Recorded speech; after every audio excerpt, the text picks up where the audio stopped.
Este es el cuarto y todos nos unimos en el último versículo. Amén, hermanos. Vamos a leer la palabra de Dios. Si Jehová no edificare la casa, en vano trabajan los que la edifican. Si Jehová no guardare la ciudad, en vano vela la guardia. Por demás, esto levantéis de madrugada y vayáis tarde a reposar, que comáis pan de dolores, pues el mamado dará a Dios el sueño.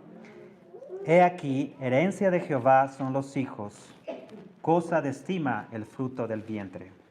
Como caena en mano del valiente, así son los hijos habidos en la juventud. Todos juntos. Bienaventurado el hombre que llenó su aljaba de ellos. No será avergonzado cuando hablare con los enemigos en la puerta. Vamos a orar, hermanos. Señor, en este momento, Padre, viene la parte más importante y es tu palabra. Señor, te pido que me ayudes, que quites este hombre de acá y seas tú, tu Espíritu Santo, hablándonos. El pastor también necesita de tu palabra, necesita corrección, necesita ánimo. También mis hermanos que están aquí, Señor, que no haya pecado oculto en nuestro corazón, que vengamos a tus pies, que pidamos perdón, Señor, para que esa semilla caiga en tierra fértil, que podamos salir de acá edificados, transformados. Tal vez estamos desanimados, que tu palabra nos aliente. Señor, tu Espíritu Santo es sabio, omnisciente, sabe todas las cosas y Él entiende, Señor, lo más profundo de nuestro corazón. Tú sabes cada necesidad y cada necesidad es diferente. Y tu Espíritu Santo puede llenar y satisfacer cada una de ellas. Que tu palabra nos hable en esta mañana, Señor amado. Yo me pongo en tus manos. Que seamos bendecidos en esta mañana. En el nombre de Cristo Jesús. Amén. Tomen asiento, mis hermanos. Como les dije, hoy es un día muy especial. Hermanos, nosotros amamos los niños. Cada vez más las iglesias están careciendo de juventud, de niñez. Y hermanos, las iglesias se están cerrando porque ya son gente que está pasando de edad, ya son gente de edad. No hay nada malo, amamos a los ancianos, amamos a la gente de edad, pero tiene que haber sangre nueva. Y son las nuevas generaciones las que van a hacer el cambio en un país, en una sociedad cada vez más difícil. Y necesitamos trabajar con los niños. Así lloren, así chillen, así hagan travesuras, tenemos que amar a los niños. Muchas iglesias son intolerantes, dicen, no, que no hablen los niños, que no griten los niños. No, hermanos, la vida de la iglesia son los niños. Allá en Estados Unidos nuestra iglesia está llena de niños, hermanos, correteando de aquí para allá. Claro que hay que educarlos, ¿cierto? Pero tenemos que dejar que los niños sean niños. Y hermanos, la vida de la iglesia está en la juventud, está en los niños. Y gracias a Dios llegaron 2 jovencitas esta mañana. Queremos empezar un ministerio de jóvenes. Queremos tener un ministerio los días sábados, para que los jóvenes vengan, se diviertan, pero escuchen la palabra de Dios sobre todas las cosas. Ayúdanos a orar por eso. Tenemos hermanos que ya están preparados para poder enseñar a los jóvenes. Y también para los niños vamos a tener escuela dominical. Primera vez nuestro hermano nos está ayudando en la computadora. Entonces mi esposa ya va a tener oportunidad de enseñar a los niños. Ahí atrás vamos a poner un aula para los niños. Y hermanos, gracias a Dios por ustedes. Y hoy vamos a hablar de un tema muy especial, hermanos, que se llama la mejor herencia. La mejor herencia. Y es lo que queremos dejar a los niños, una mejor herencia. Cuando los jóvenes se conocen, hermanos, una mujer, un hombre se conocen, se aman y quieren decidir casarse, hermanos, ¿qué es lo primero que piensan? Es en tener niños, ¿verdad? La mamá quiere convertirse en mamá. El hombre, obviamente, tiene en su corazón el deseo de tener descendencia. Eso está en el corazón de cada ser humano. No siempre se cumple, ¿verdad? Vivimos en un mundo caído. Mi esposa y yo nos amamos, queríamos tener hijos. Dios no nos ha dado esa bendición. Y no nos quejamos. Amamos al Señor, amamos lo que Dios nos da o no nos da. Sin embargo, el deseo natural en el corazón de una mujer, en el corazón de un hombre, es convertirse en padres de familia. Y luego, ¿qué hacen? Empiezan a planificar, tienen sueños, ilusiones, como en este caso mi hermano Oliver, hermana Ángela, me imagino que tienen ilusiones, planes para su bebé. Ya están empezando a pensar, desde ya antes pensaban, ¿no? ¿Cómo se va a llamar si nace varón? ¿Cómo se va a llamar si nace niña? No, pues se va a llamar tal, ok. Se ponen de acuerdo, luego hacen planes a corto, mediano, largo plazo. ¿Dónde lo vamos a llevar al kinder? ¿Dónde lo vamos a llevar a la escuela primaria, secundaria y luego a la universidad? Entonces empiezan a planificar, porque eso está en sus corazones. Su bebé es lo más lindo que tienen, es un tesoro preciado para ellos. El problema con muchas familias, hermanos, porque muchas familias tienen hijos, la mayoría, es que no ponen a Dios en primer lugar. No ponen a Dios en primer lugar. No toman en cuenta a Dios. ¿Verdad? Es triste cuando salimos a predicar afuera y les preguntamos a las personas, ¿usted qué quiere para sus niños? Y ellos dicen, no, pues queremos que tengan carrera, esto, el otro. Y nosotros decimos, qué bien, pero ¿qué hay de Dios? Y ellos dicen, no, pues nosotros no queremos imponer a nuestros hijos ninguna creencia. Que ellos, llegado el momento, decidan por ellos mismos qué van a estudiar o qué van a creer. Y es triste, hermanos, porque sabemos que todos estamos inclinados al pecado. Que todos hemos nacido con pecado. Que si nosotros no predicamos la palabra de Dios, que si no enseñamos la palabra de Dios a los niños, a la siguiente generación, esa generación va a crecer chueca, lejos de Dios, porque es la naturaleza en el corazón. Entonces los padres no pueden dejar a los niños crecer y que ellos decidan, llegado el tiempo, qué van a creer. Es responsabilidad de los papás inculcar la fe de Cristo en sus corazones. Y algunas parejas o algunas familias consideran a Dios, pero de una forma muy superficial. No ponen a Dios en el centro de sus vidas. No ponen a Dios en primer lugar en sus familias. Le dan a Dios cierta prominencia, cierta importancia, pero no le dan la preeminencia. ¿Qué es la preeminencia? Es poner a Dios en primer lugar. Que Dios sea el centro de nuestras vidas. Vamos, miren, el Salmos, vamos a poner Salmo 127, el que acabamos de leer, en versículos 1 y 2, dice la palabra de Dios. Si Jehová no edificare la casa, en vano trabajan los que la edifican. Si Jehová no guardare la ciudad, en vano vela la guardia. Miren la primera parte del versículo 1. Si Jehová no edificare la casa, en vano trabajan los que la edifican. No importa cuán buenos puedan ser los padres, cuán inteligentes, cuán educados o cuán preparados. Si Dios no está edificando ese hogar, de nada sirve. ¿Lo digo yo, hermanos? No. Lo dice la palabra de Dios. Sin Dios, el hogar es como un saco roto, donde tú puedes poner ilusiones, metas, planes, pero al final de cuentas no va a haber nada porque ese saco está roto.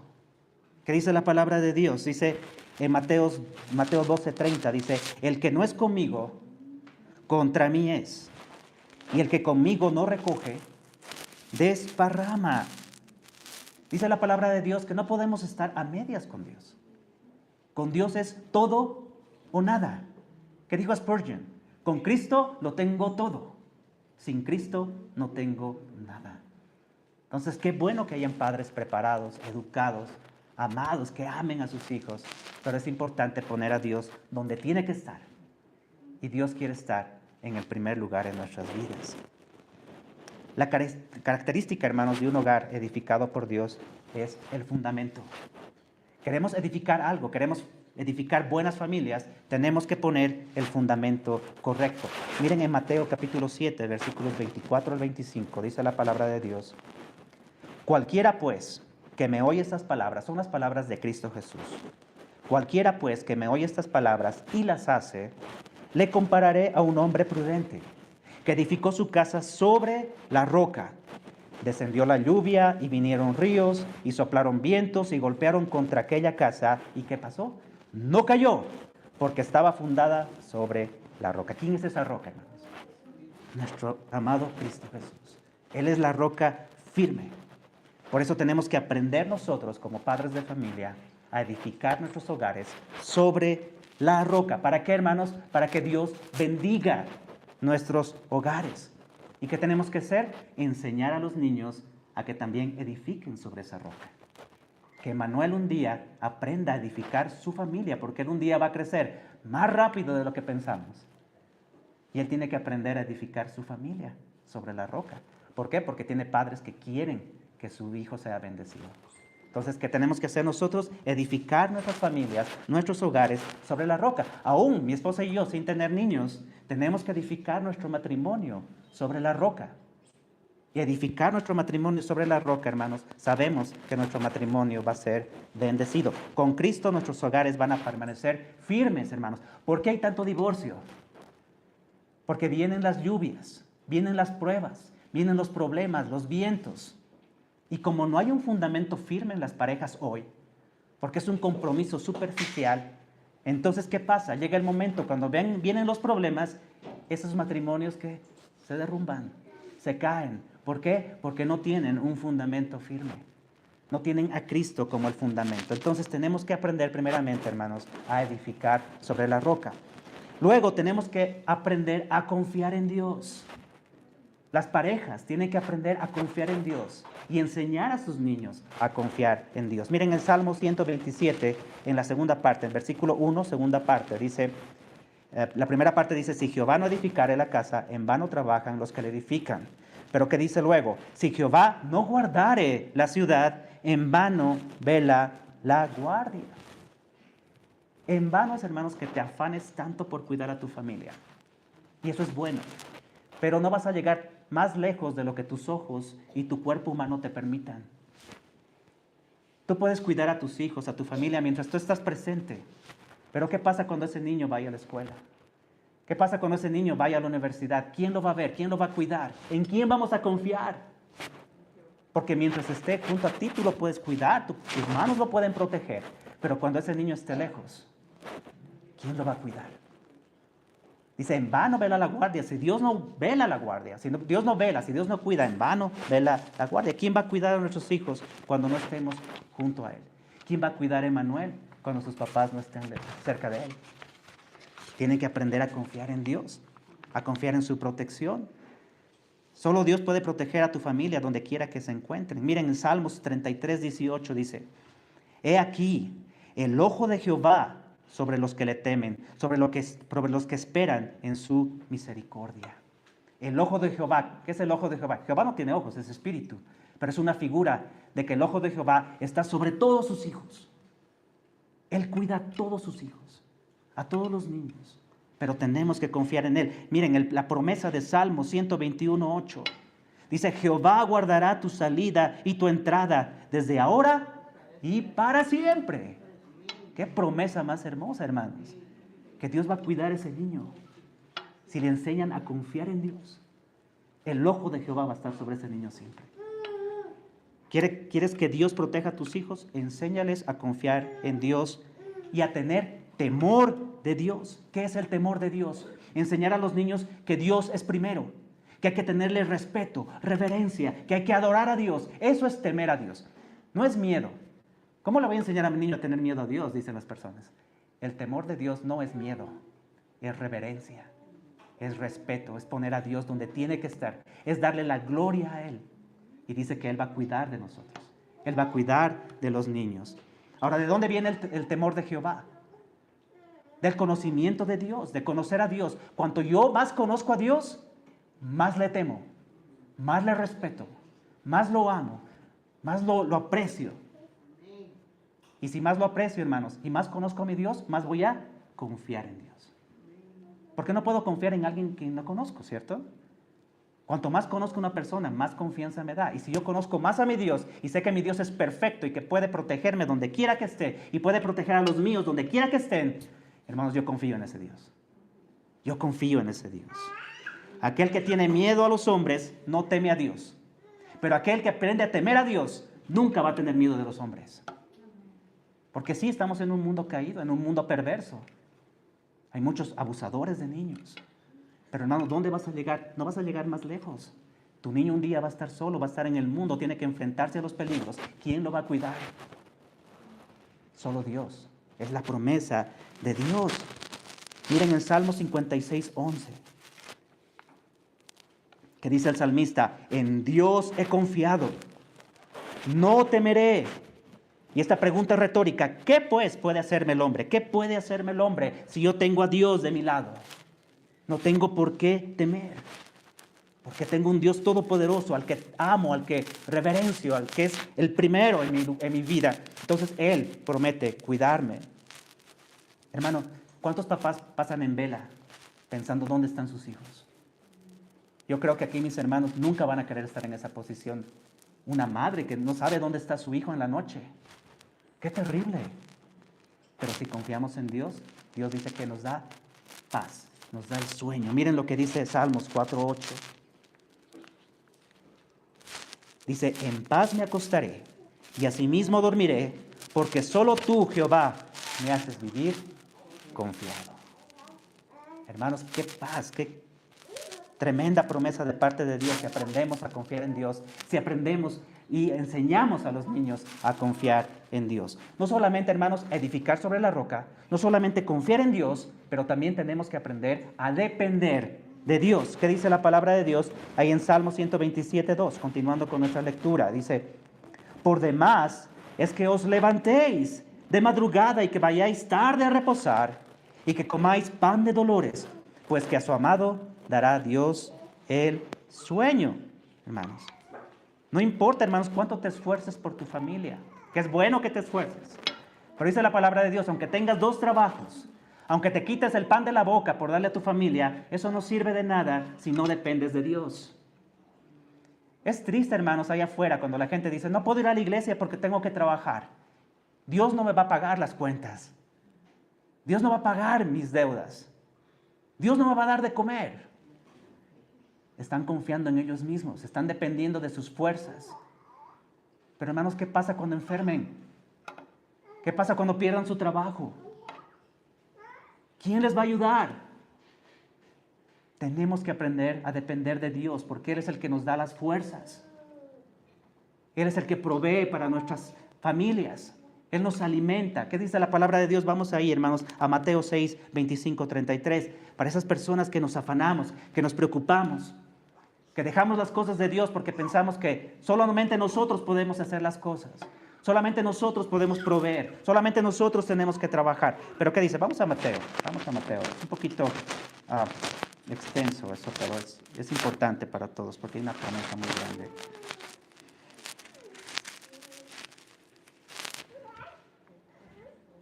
Del 25 al 33, que dice la palabra de Dios. Dice, por tanto os digo, son las palabras de Cristo Jesús, no os afanéis por vuestra vida, qué habéis de comer o qué habéis de beber, ni por vuestro cuerpo qué habéis de vestir.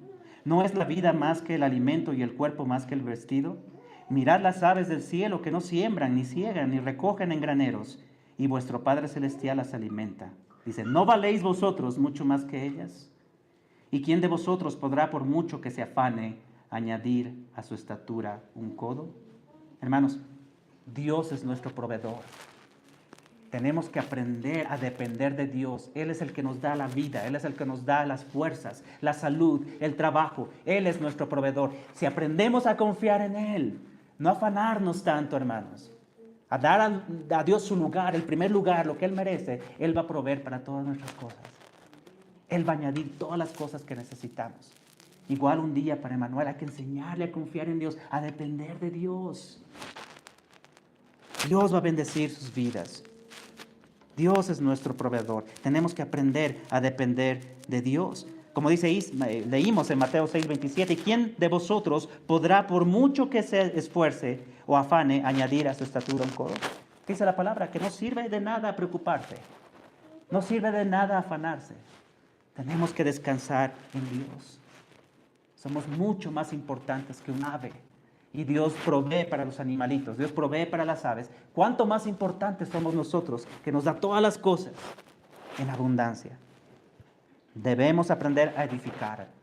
Debemos aprender a confiar en Dios y debemos aprender a depender de Dios. Los hijos, hermanos, son un regalo de Dios.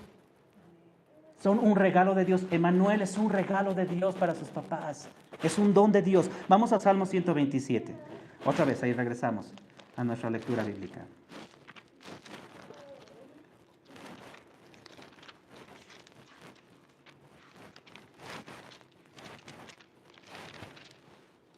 Continuamos con el versículo 3. Dice, he aquí, herencia de Jehová son los hijos, cosa de estima el fruto del vientre, hermanos. Los hijos son un regalo de Dios, un don de Dios. No son nuestros. No son una posesión de nosotros. Esa frase que dice, los hijos son prestados. Solo nos da Dios los hijos por un tiempo pequeñito. No los podemos tener más tiempo. Entonces es una mayordomía. La paternidad, en un sentido, hermanos, es una mayordomía. ¿Qué es ser mayordomo? Es cuidar de lo que no nos pertenece. Los hijos son de Dios y solo nos los da ¿para qué? Para que los eduquemos, para que los formemos. Solo por un tiempo. Los hijos no son nuestros, es un regalo de Dios, son herencia de Dios. Los hijos le pertenecen a Dios. Y no solamente eso, los hijos son valiosos para Dios. De alta estima es el fruto del vientre. Qué diferente a lo que piensa nuestra sociedad.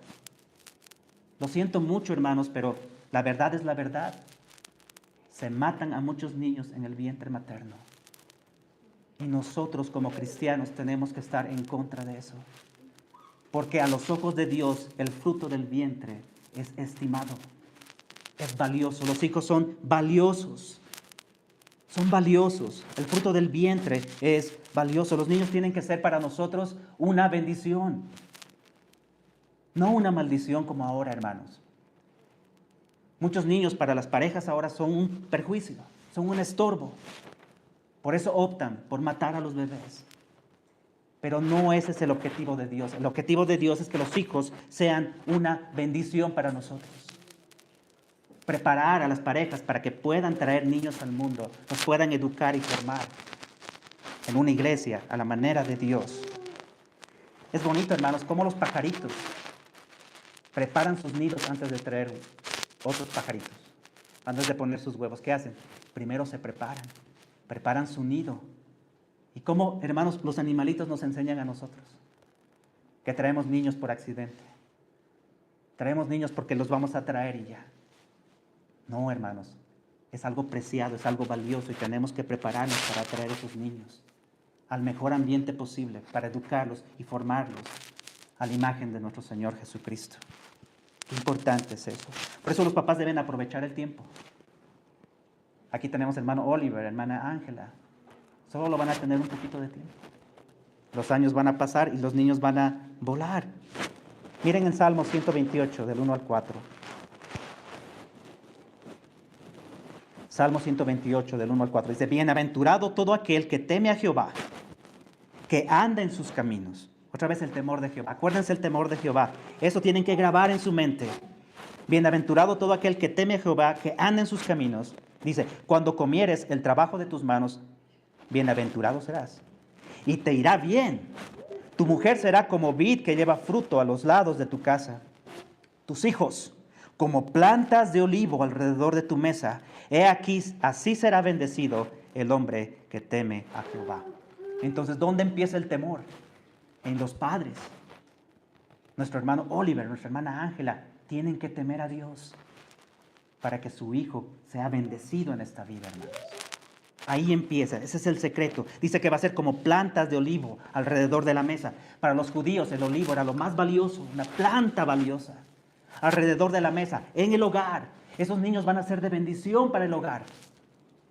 Valiosos para el hogar. Una familia bendecida, eso es lo que quiere el Señor. Que tengamos familias, hijos bendecidos. Ahora miren, los hijos como saetas. Vamos a nuestro Salmo. Salmo 127. Versículo 4, dice, como saetas en mano del valiente, así son los hijos habidos en la juventud. Miren estos jóvenes. Jóvenes, tal vez van a tener más niños. Y sus hijos son como saetas, dice, en las manos del valiente. Vamos a ver dos consideraciones acerca de las saetas. ¿Qué son las saetas? Eran flechas especializadas. Flechas tremendamente cuidadas, preparadas para la guerra. ¿Y qué eran las saetas, hermanos? Primero, la saeta era hecha ¿para qué? Para alcanzar un objetivo. Para eso se hicieron las saetas. ¿Y cuál es la enseñanza para nosotros? Es que debemos preparar a los niños para que cumplan el propósito de Dios en sus vidas. Para que alcancen esa meta, no nuestras metas, no sus metas personales, sino que cumplan el propósito de Dios en sus vidas. Miren, hermanos, el ejemplo de Salomón. Un hombre que tenía todo, tenía riquezas, tenía gloria, honra, reconocimiento. ¿Qué no tenía Salomón? Lo tenía todo. Y miren sus palabras al final de su vida, en Eclesiastés 12:13. Dice la palabra de Dios, estas son las palabras de Salomón al final de sus días, después de haberlo tenido todo. Todo lo que un hombre hubiera querido desear, lo tuvo Salomón. Y nosotros queremos lo mismo para nuestros hijos. Los papás piensan, quiero que mi hijo que tenga dinero, que tenga carrera, que tenga reconocimiento. Todo eso es bueno. Ese es el deseo de un padre. Pero ¿qué dice Salomón al final de su vida? Dice, el fin de todo el discurso oído es este: teme a Dios y guarda sus mandamientos, porque esto es el todo del hombre. Salomón al final de su vida comparó todo lo que tenía, todo lo que había alcanzado, y lo comparó con el temor de Jehová. Y dijo, esto no sirve de nada. El temor a Jehová, el respeto a Jehová, el poner a Dios en primer lugar, eso es lo que cuenta. Eso es el todo del hombre. Y si nosotros enseñamos eso, hermanos, a nuestros hijos van a ser felices, van a ser gozosos, van a ser bendecidos por Dios. Y eso es lo que queremos para las familias. Que amen a Dios, que teman a Dios, porque eso es el todo del hombre. Hermano, no es necesario que el niño llegue a ser pastor, porque muchos piensan, no, pues, mi hijo no quiero que sea misionero, no quiero que sea pastor. Eso usted no lo puede decidir. Pero no necesariamente que el hijo va a ser pastor. En lo que Dios decida que él haga, puede glorificar a Dios y temer a Dios. Puede ser un doctor que glorifique a Dios. Puede ser un abogado que glorifique a Dios. Puede ser un albañil que glorifique a Dios. Donde Dios lo ponga, ese niño puede cumplir su propósito. El propósito de Dios para su vida. Pero lo importante es que aprenda a temer a Jehová. A respetar a Jehová. A amar a Jehová. Ahora estas flechas, hermanos, hablando de las flechas, aparte de que tenían que alcanzar un objetivo, tenían que ser enderezadas y preparadas. ¿Por qué, hermanos? Porque eran hechas de madera. Y la madera, hermanos, automáticamente tiende a regresar a su estado natural. O sea, si eran corvadas, apenas las podías enderezar y luego regresaban a su estado normal, tendían otra vez a encorvarse por la naturaleza de la madera. Es lo que se llama memoria de la madera. Y si nosotros hacemos una analogía con la vida del niño, el niño también nace en pecado. El niño también hereda el pecado. Y cuando crece el niño no hay que enseñarle a ser desobediente, ¿cierto? No hay que enseñarle al niño a obedecer o a desobedecer. No hay que enseñarle a ser rebelde. Los niños desde ya de chiquitos empiezan a ser rebeldes, empiezan a manipular a los papás, porque llevan el pecado dentro de ellos. Entonces nosotros, ¿qué tenemos que hacer? Enderezarlos. Y cuidar, hermanos, a través de la oración, de la palabra de Dios, que no regresen otra vez al estado natural. Tenemos que trabajar en ellos, como saetas en la mano del valiente, dice, tenemos que enderezar esas flechas que tienden a regresar a su estado natural. Esas saetas, hermanos, tenemos que nosotros prepararlas, tenemos que cuidarlas. ¿Y cómo se hacía esto, hermanos? Para enderezar las flechas se usaba calor, se usaba frío y también se usaban herramientas como piedras, cepillos, cuchillas para mantener esa flecha enderezada. Ahora el calor, hermanos, tenían que someter esas flechas a un calor intenso. ¿Para qué? Para que se hagan maleables y puedan ser enderezadas. Y eso, hermanos, es una figura del amor que tienen que dar los padres a los hijos. La atención, la estima, abrazarlos, mimarlos, motivarlos. Cuando estén tristes, alentarlos. Darles ese amor, hermanos, ese cariño que muchos papás a veces no les dan. Pero tenemos que aprender como padres a amar a nuestros hijos, a darles cariño, calor. ¿Por qué? Porque eso es lo que hace más maleable el corazón. Dice la palabra de Dios que la palabra suave, hermanos, hace más maleable nuestro corazón, más tierno. Y, hermanos, ese es el amor, el calor. ¿Okay? Tenemos que darles amor a los niños, amarlos y mostrarles el amor de Dios. Nosotros como padres somos los primeros, hermanos, que vamos a mostrar el amor de Dios a través de nosotros para los niños. Y decirles a los niños, ¿sabes qué, hijo? Yo te amo, pero hay alguien que te ama mucho más que yo. Y ese es el Señor, ese es Dios. Esa es la forma en que los niños empiezan a conocer el amor de Dios. Es a través de nosotros. Cuando nosotros les damos cariño, cuando abrazamos, sus padres abrazan a Manuel, le dan cariño, lo besan, lo miman. Luego tienen que decir, ese amor es el amor que Dios siente por ti. Él también te ama. Y te ama mucho más que yo. Esa es la forma en que tenemos que dar el ejemplo del amor. Darles ese calor. Pero también el frío. El frío. ¿Y el frío qué simboliza? La corrección, la instrucción y la disciplina. Porque es bueno dar cariño, es bueno dar aliento, amor, el calor del amor, pero también necesitan del frío de la corrección, del frío de la disciplina, del frío de la instrucción. ¿Por qué? Porque eso es lo que va a desarrollar el carácter en los hijos. Eso es lo que va a desarrollar las convicciones en los hijos. ¿Qué son las convicciones? Es ser convicto de los buenos hábitos, es ser convicto de la palabra de Dios, preso de la palabra de Dios, preso de las buenas obras, preso de las buenas acciones, presos del amor de Dios. Esas son las convicciones. El valor de la instrucción, vamos a Proverbios 22:6. El valor de la instrucción, de ese frío para enderezar esas flechas y que se mantengan firmes. Proverbios 22:6 dice, instruye al niño en su camino y aun cuando fuere viejo, no se apartará de él. Cuando tú ya no estés, padre, madre, cuando tú ya no estés, si tú instruyes a ese niño desde chiquito, cuando tú ya no estés, ellos no se van a separar de Dios. No se van a desviar del camino. Tenemos que instruir a los niños. Es producir, hermanos, instruir al niño es producir hambre. Hambre de las cosas de Dios. Hambre de las cosas sagradas de Dios. Eso es instruir al niño. Que él empiece a anhelar la palabra de Dios. Que anhele estar en la iglesia. Que anhele las cosas de Dios. Eso es instruir al niño. Pero requiere de trabajo. No solamente de amor, sino también de instrucción. De disciplina, que dice Proverbios 20:11. Proverbios 20:11 dice, aún el muchacho es conocido por sus hechos. Y si su conducta fuere limpia y recta. Aquí está hablando, hermanos, del valor de la disciplina, de los buenos hábitos. Enseñar a los niños a leer la palabra de Dios, a orar, a ser agradecidos, a ser educados, a respetar a los demás, a tener orden, limpieza, diligencia. Todos esos hábitos, eso es disciplina. Y cuesta. Cuesta trabajo porque a veces hay que entristecer a los niños. Los niños se ponen mal. A veces desprecian a los padres porque no les gusta la disciplina. Pero ¿qué dice la palabra en Hebreos 12:11? Dice, es verdad, dice Pablo, que ninguna disciplina al presente parece ser causa de gozo. Entonces se ponen tristes los niños, ¿verdad? Se enojan porque los están disciplinando, dice eso Pablo. Pero después da fruto apacible de justicia a los que en ella han sido ejercitados. ¿Verdad? Qué importante es eso, hermanos. Instalar buenos hábitos en el corazón del niño. Y a veces cuesta porque requiere disciplina. ¿Qué es gimnasio? Es la palabra que se usa, hermanos. Ejercitados es la palabra griega para gimnasio. El gimnasio del carácter es la disciplina. Es la corrección. El valor de la corrección. Vamos a Proverbios 19:18.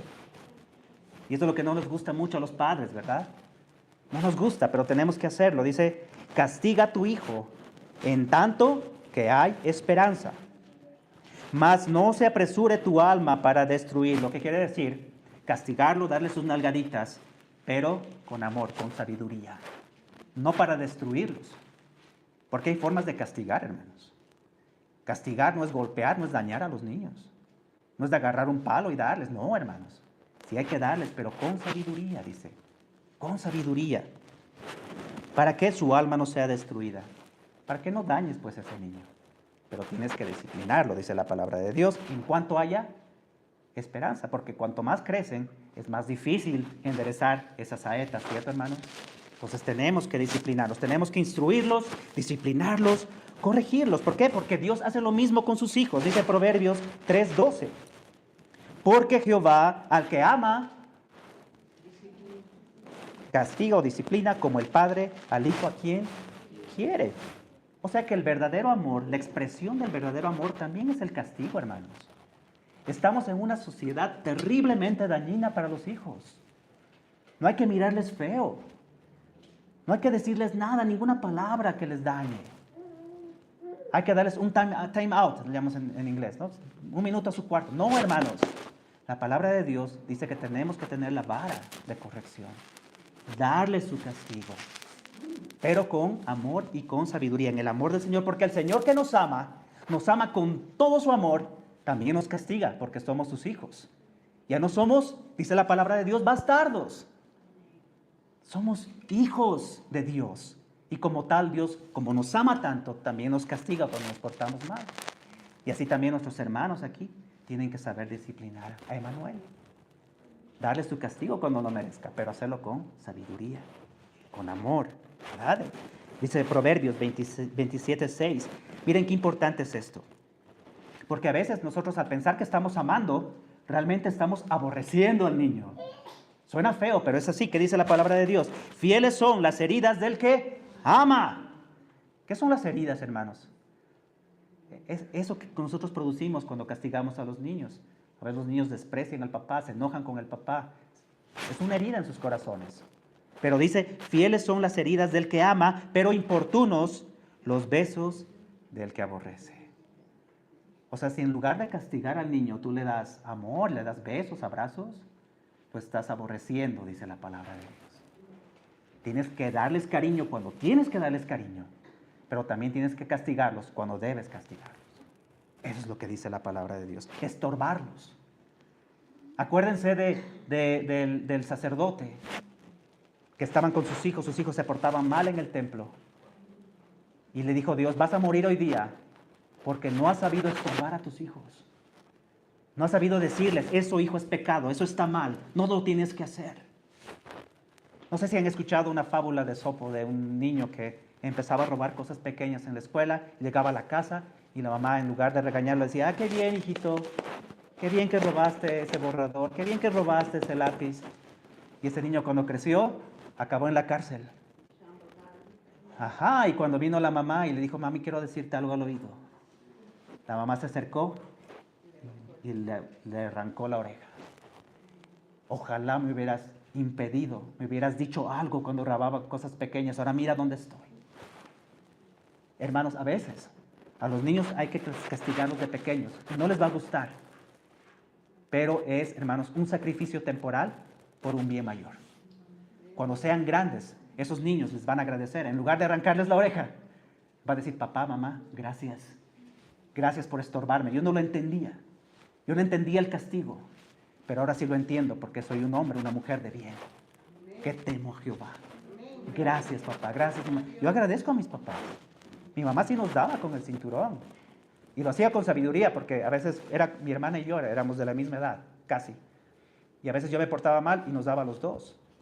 O a veces ella se portaba mal y a los dos nos daba. Pero era con sabiduría para que no hubiera diferencias entre los dos. Pero sí nos daba cuando nos portábamos mal. Yo agradezco eso, hermanos. Ahora, posiblemente en ese momento decía, mi mamá, ¿no? Pero ahora sí la amo porque sé que lo hacía por mi bien.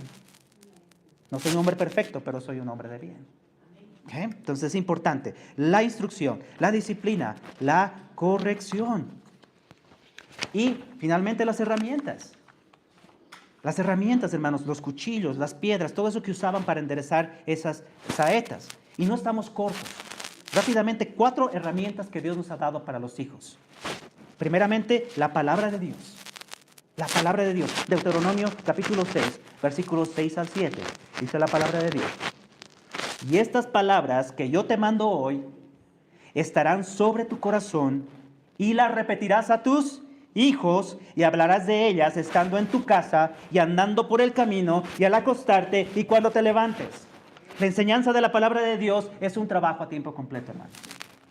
Es un trabajo de tiempo completo. No es de unas horitas. No es solamente del domingo. No es solamente de un día. Es todos los días. Al levantarte, al mediodía, en la tarde, al acostarte. En todo tiempo, los papás tienen que enseñar al niño la palabra de Dios. Tienen que mostrarle las escrituras. Porque la palabra de Dios también es como un agente de calor, un agente purificador. Así como el calor que endereza esas saetas, dice que la palabra de Dios es también purificadora. En Salmo 119:9 dice, ¿con qué limpiará el joven su camino? Con guardar tu palabra. La palabra purifica el corazón de los niños. Limpia el corazón de los niños. Limpia también nuestro corazón, pero el corazón de los jóvenes, dice la palabra de Dios. Entonces, hermanos, la palabra de Dios es la herramienta que tenemos los padres de familia para educar a los niños. Segunda herramienta, el ejemplo. El ejemplo, hermanos. Vamos a Tito 2:7. Preséntate tú en todo como ejemplo de buenas obras. en la enseñanza, mostrando integridad, seriedad. ¿Saben cómo van a conocer o cómo va a conocer Emanuel a Dios? Es a través de sus padres, a través de la integridad de sus padres. ¿Qué quiere decir? Que Emanuel tiene que ver el carácter de Cristo reflejado en el carácter de sus papás. Ellos son su ejemplo. Es triste, hermanos, allá en Estados Unidos teníamos unos niños que les enseñábamos en la iglesia, los llevábamos. Y un día fuimos a verlos porque habían faltado bastantes días a la iglesia. Y fuimos a verlos y nos encontramos con su mamá nos recibió. Y nosotros le dijimos a la mamá, ¿por qué no los manda a los niños? Los extrañamos. Y la mamá dijo, pues ¿qué les enseñan en la iglesia? Aquí comen y ni siquiera oran. No oran ni por la comida. Hermanos, me daba ganas de decirle algo fuerte a esa hermana. Pero ¿cuál era el problema? El problema es que ella no estaba dando el ejemplo. Ella pensaba que todo lo que tenía que aprender de la iglesia era a través de los maestros de escuela dominical. ¿Y dónde estaba su ejemplo? Hermanos, los padres son los primeros ejemplos para los niños. Si ellos oran, el niño va a orar. Si ellos agradecen por los alimentos, el niño va a aprender a agradecer por los alimentos. Si ellos van a la iglesia, el niño va a enamorarse de la iglesia. Hermanos, los padres son el primer ejemplo. La palabra de Dios, el ejemplo de los padres, que dice Proverbios 27, camina en su integridad el justo. Sus hijos son dichosos después de él. ¿Qué quiere decir? ¿Queremos hijos dichosos? Amén. ¿Pero qué tenemos que hacer nosotros? Íntegros. Íntegros delante de Dios. Y con ese ejemplo los niños van a seguir, hermanos, y van a ser dichosos, felices, porque ellos también van a ser hombres y mujeres íntegros delante de Dios. Nosotros somos el ejemplo. Tercera herramienta, la iglesia. La iglesia es un regalo de Dios. La iglesia no la inventó el pastor. La iglesia no la inventó un hombre. La iglesia la inventó el Señor Jesucristo, porque es un regalo para sus hijos. Es donde aprendemos, hermanos, a conocer a Dios. Es donde aprendemos a servir a los demás. A servir a Dios. Dice 1 Samuel 1:21. Mire, Ana añoraba un bebé y Dios le concedió tener a Samuel.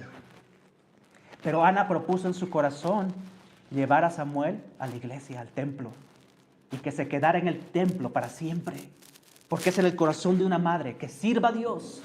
Ahora no estamos pidiendo, ¿verdad?, que hermano Oliver y hermana Ángela dejen a Emanuel aquí toda la vida. No, es un ejemplo.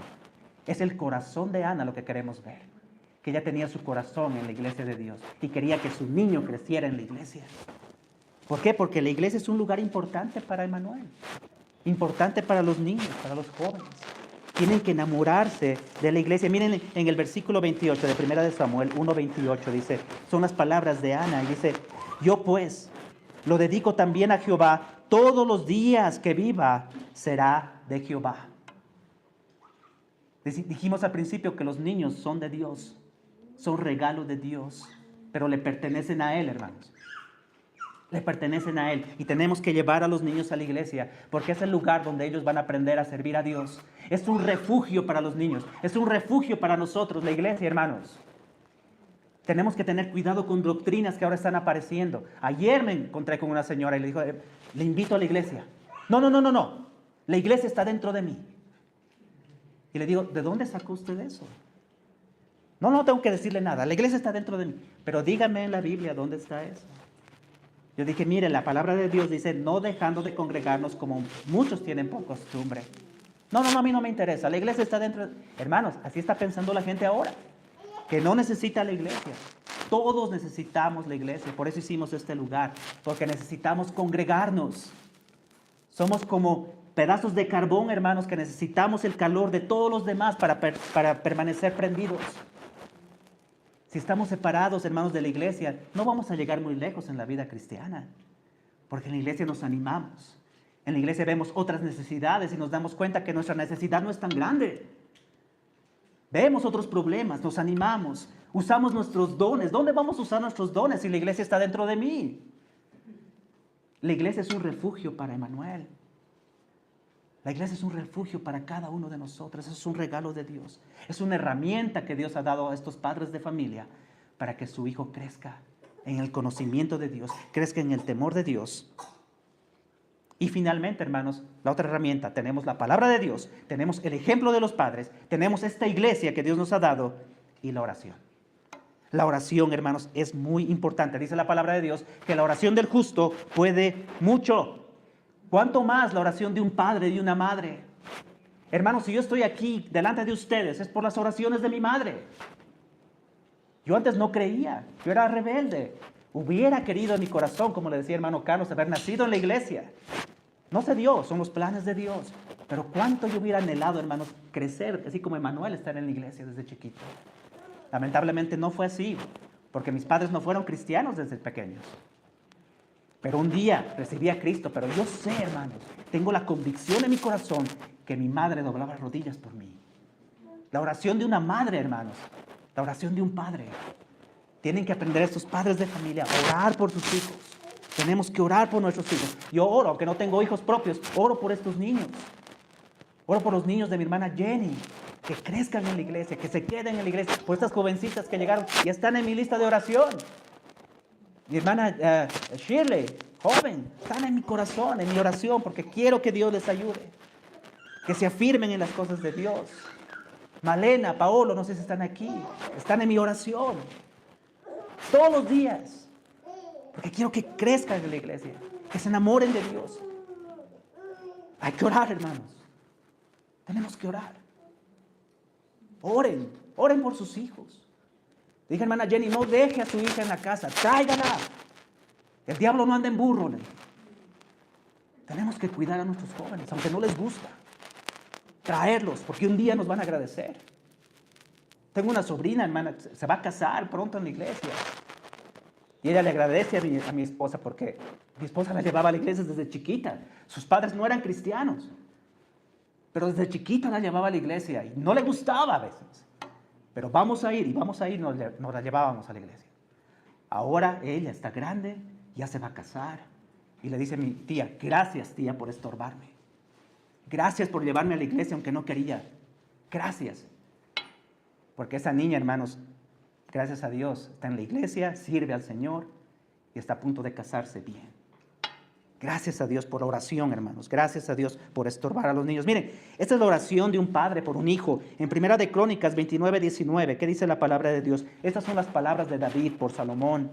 Dice, asimismo le dice al Señor, da a mi hijo Salomón corazón perfecto para que guarde tus mandamientos, tus testimonios y tus estatutos, para que haga todas las cosas y te edifique la casa para la cual yo he hecho preparativos. Esta debe ser la oración de un padre de familia. No decirle al Señor, Señor, dale casas a mi hijo, dale carros a mi hijo, dale una carrera a mi hijo. Todo está bien, pero lo primero que tenemos que hacer es pedir que Dios le dé un corazón perfecto a nuestro hijo. Un corazón perfecto, que ame a Dios, que siga sus mandamientos. Esa debe ser nuestra oración como padres. Y que dice el Salmo 127:5, el final. Bienaventurado el hombre que llenó su aljaba de ellos, que tuvo muchos hijos. No será avergonzado cuando hablare con los enemigos en la puerta. Miren, hermanos, padres piadosos, hijos piadosos, que aman a Dios, hacen un hogar feliz, un hogar dichoso. ¿De qué sirve tener una mansión, hermanos? Tener abundancia si la familia está separada. Si los hijos hacen lo que quieren, los padres hacen lo que quieren. ¿De qué sirve eso, hermanos? Que nuestras familias estén unidas, aunque haya escasez, pero que estén juntas. Que sea un hogar bendecido, hermanos, donde haya contentamiento, donde haya gozo. Decir, nos falta esto, nos falta el otro, pero nos tenemos unos a otros. Mis hijos aman a Dios, eso es lo único que necesito. Que tomen buenas decisiones en su vida. Porque van a venir problemas, van a venir pruebas, enfermedades. Pero quiero que estén firmes ese día. Que se aferren al Señor, que confíen en Dios, que dependan de Dios. Eso es lo que quiero para mis hijos. Esa es una familia bendecida. Como conclusión, hermanos, esta es la mejor herencia que le podemos dejar a nuestros hijos. Esa es la mejor herencia que ustedes, hermanos, les pueden dejar a nuestro pequeño Emanuel. Una herencia piadosa. Porque ¿qué dice Mateo 16:26? Porque ¿qué aprovechará al hombre si ganare todo el mundo y perdiere su alma?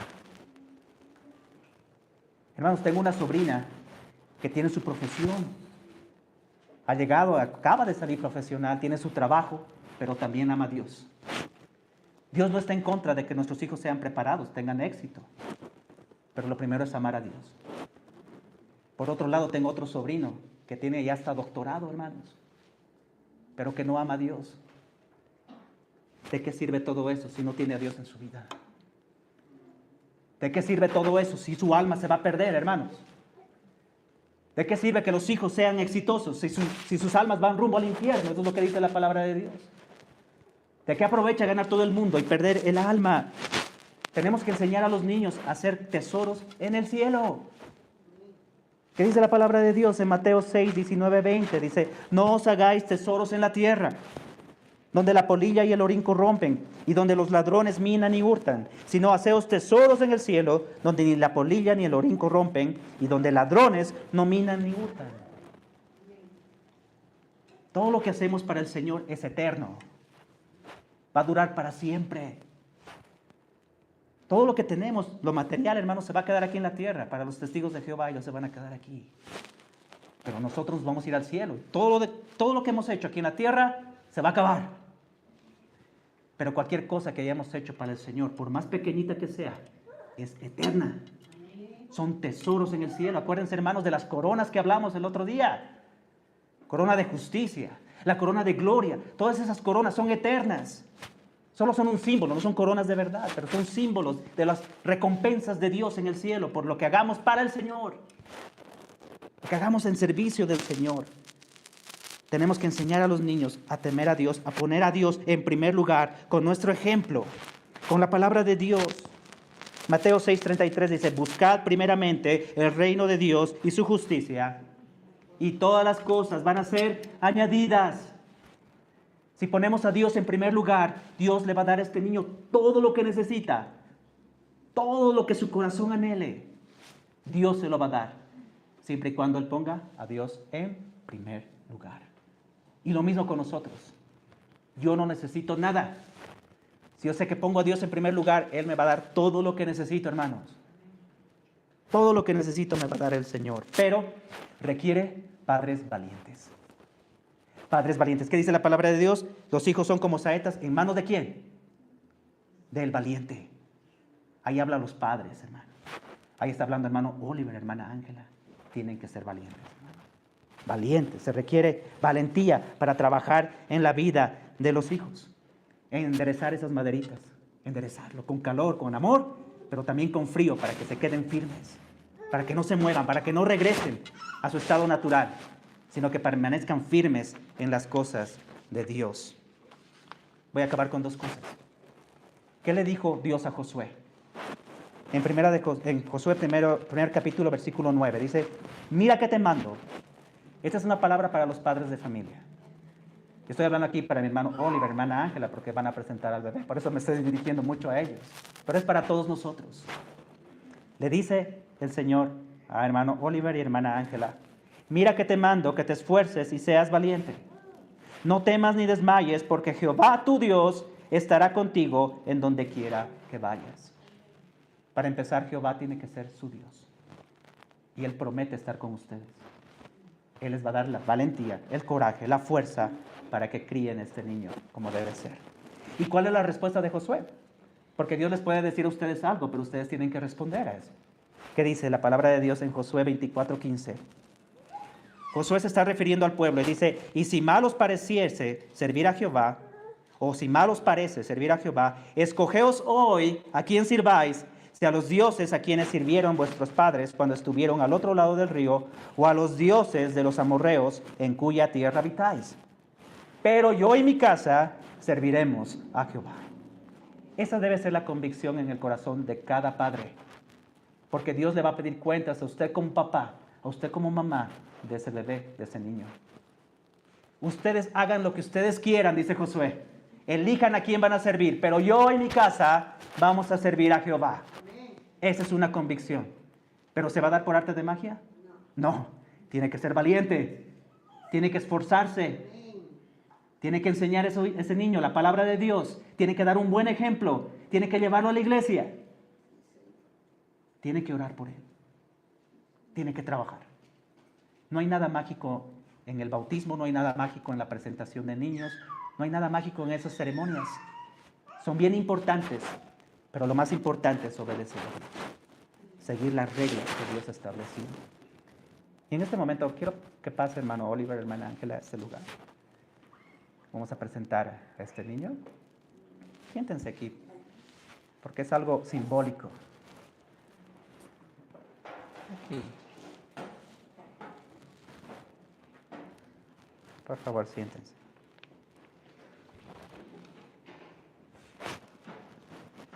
Hermanos, nunca es tarde para empezar. Usted puede decir, bueno, mis hijos ya son jovencitos, ya son grandes. Nunca es tarde para dar un buen ejemplo. Nunca es tarde para orar. Nunca es tarde para motivar a los hijos. Hermanos, tenemos que empezar. Todo empieza con un compromiso. Y eso es lo que estamos haciendo el día de hoy. Hermano Oliver es hermano de nuestro hermano Carlos, su esposa, hermana Ángela, y el niño se llama Emanuel, tiene 6 meses. Y ellos están viniendo en este día y se presentan delante de Dios y de la iglesia como un símbolo de su compromiso, de lo que van a hacer. Allá en Estados Unidos, hermanos, muchas parejas llegaron así con sus niños y piensan que algo mágico va a pasar aquí. Como que al presentarlos ya el niño va a crecer bien y va a amar a Dios. No. Es simplemente algo simbólico. Ellos se comprometen delante de Dios a ser valientes, a materializar esos sueños que ellos tienen para Emanuel. Ellos tienen planes para Emanuel. Tienen sueños, ilusiones. Pero tienen que empezar a trabajar para que eso se haga realidad. Pero tienen que tomarse, hermanos, de la mano de Dios. Decir a este niño, Señor, tú me lo has prestado por un tiempo. Este niño Emanuel es de Dios, le pertenece a Dios. Solo que les ha dado a esta pareja hermosa, les ha dado este niño para que lo cuiden, lo formen en el temor del Señor.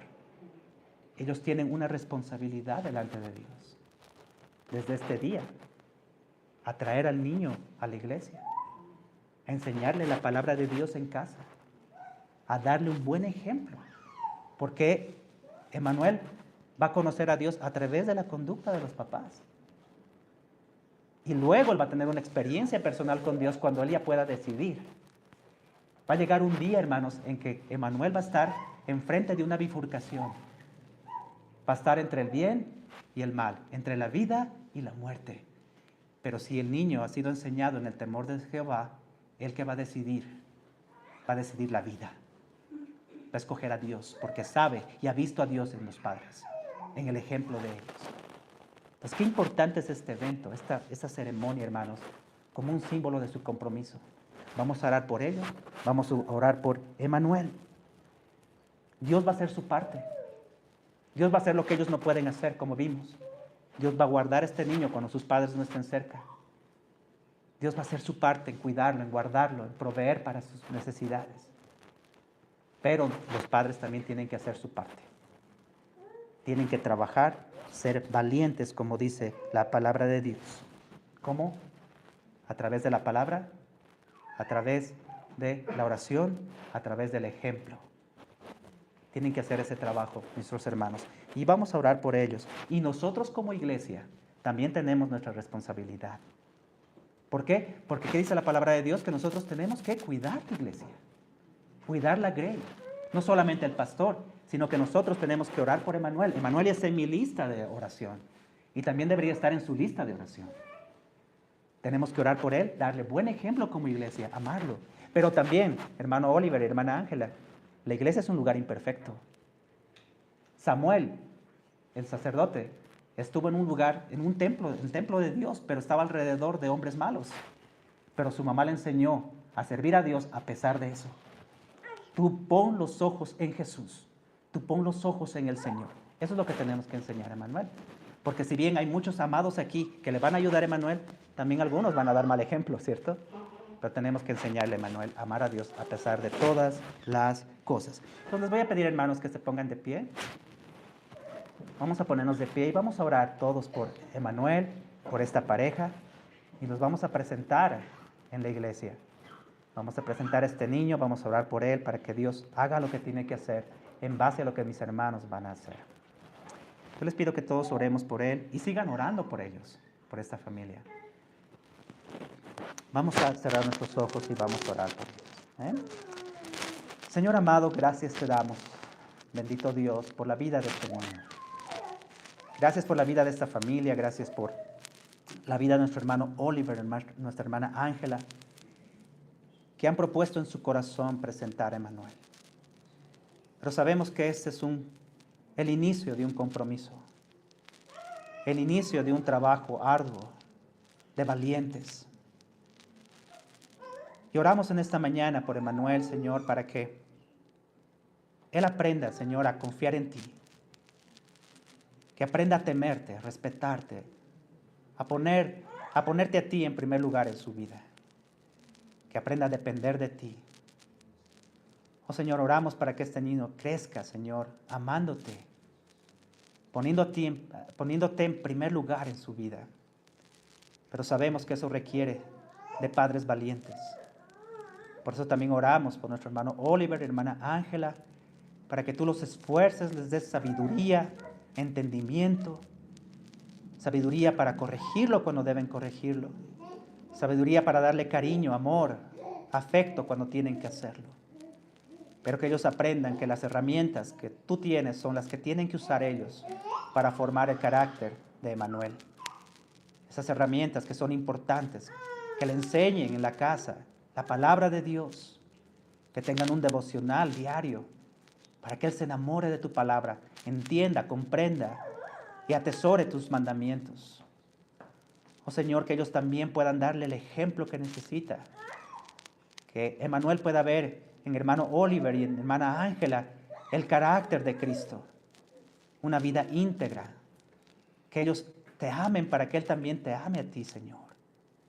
Oh Padre, también oramos para que ellos se comprometan a llevar al niño a la iglesia, que él pueda crecer en un ambiente sano, que pueda tener amigos cristianos, que pueda servirte con sus talentos, que él pueda traer gloria y honra con su vida. No sabemos lo que él va a hacer, tal vez un médico, un astronauta, un científico. No sabemos lo que tú vas a hacer de este niño, pero que él pueda glorificarte, cumplir el propósito que tú tienes para él a través de sus padres, que ellos puedan alentarlo, traerlo siempre que se abra la iglesia, como dice el salmista. Prefiero estar 1000 días, un día dentro de tu casa que 1000 fuera de ellos. Oh Señor, y también la oración, que ellos aprendan a orar por Emmanuel, no solamente los padres, también nosotros, que pongamos en nuestra lista de oración a Emmanuel. Él necesita de nuestras oraciones y cuanto más de las oraciones de sus padres. En este día, así como Cristo fue presentado en el templo, nosotros presentamos a Emmanuel como un compromiso, Señor, de que este niño va a crecer en conocimiento bíblico, en temor, en amor a tu nombre, Señor amado. Ponemos esta familia en tus manos. Estamos gozosos, Padre, porque sabemos que tú eres poderoso para hacer grandes cosas en esta familia y en este niño, Emmanuel. Gracias te damos, nos ponemos en tus manos, en el nombre de Cristo Jesús. Amén. Vamos a dar un aplauso a mis hermanos de Emmanuel. Y como siempre, allá como tenemos de costumbre, queremos darle su primera Biblia. Y aquí pueden poner su foto. Este niño no está tan bonito como Emmanuel, pero le pueden cambiar. Hermanos, este es un símbolo. Esta Biblia no sirve de nada si no la abren y no la leen. Ustedes tienen que empezar, Emmanuel, a leerle las historias bíblicas y un día le van a comprar una Biblia, ¿verdad? Una Biblia menos infantil. Pero este es un comienzo para que él empiece a conocer a Dios, se enamore de Dios y ponga a Dios donde tiene que poner. Entonces le damos entrega a la mamá. Es un regalo, presentación. Dios les bendiga grandemente, hermano. Y bendiga a Emmanuel. Okay.